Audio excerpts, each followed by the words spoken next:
পরিষ্কার পরিচ্ছন্নতা হলো ইমানের অঙ্গ। পরিষ্কার পরিচ্ছন্ন থাকলে মন এবং শরীর দুটোই অনেক ভালো থাকে। আসসালামু আলাইকুম দর্শক, সবাই কেমন আছেন? আশা করি যে যেখানে আছেন আল্লাহর রহমতে ভালোই আছেন। আমিও আলহামদুলিল্লাহ আল্লাহর রহমতে ভালো আছি। আমি যখন ছোট ছিলাম, ক্লাস 1-এ পড়তাম, তখন আমাদের বাসার পাশে একজন আপা ভাড়া আসছিল।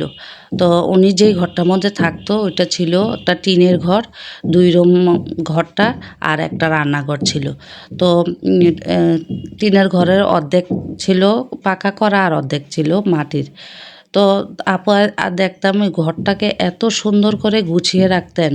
এই এত ছোট্ট একটা ঘর, অল্প কিছু ফার্নিচার, কিন্তু আপা এত সুন্দর করে ঘরটা গুছিয়ে রাখতেন।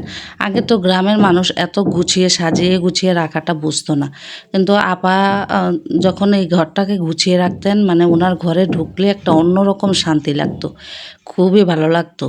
তারপরে উনি এত পরিষ্কার ছিলেন, মানে ঘরের মধ্যে, ঘরটা যে মাটির ছিল তারপরেও ঘরের মধ্যে একটা বালু পড়তে দিত না, কোনো জিনিসের মধ্যে ময়লা পড়তে দিত না।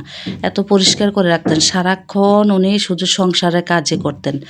কারো সাথে আড্ডা দিতেন না, কারো সাথে বেশি কথা বলতেন না।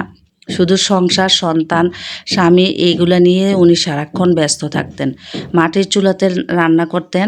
তো মাটির চুলাতে রান্না করলে তো কালি হয়, কিন্তু ওনার হাঁড়ি পাতিলে তেমন কালি দেখা যেত না, কোনো কিছুতে কালি ছিল না। এত সুন্দর করে রান্না করতেন, এত সুন্দর করে কাজ করতেন। আর রান্নাগুলো ওনার অনেক মজা ছিল।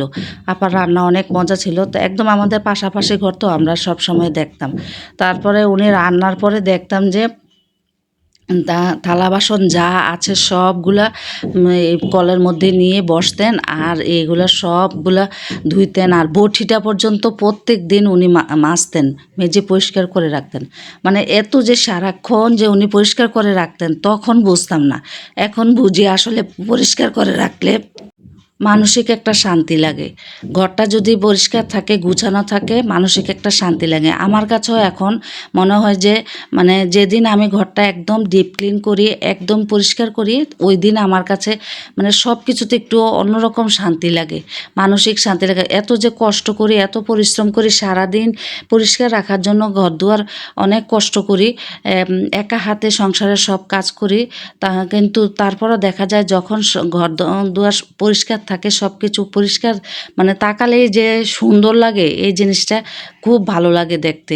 তো ওই আপার পরিষ্কার দেখে তখন তো বুঝতাম না, পরে এখন বুঝি যে আসলে আপা এত পরিষ্কার করে রাখতেন। তারপরে দেখলাম যে কয়েক বছরের মধ্যে ওনার হাজব্যান্ডের একটা ছোট্ট একটা টিনের দোকান ছিল।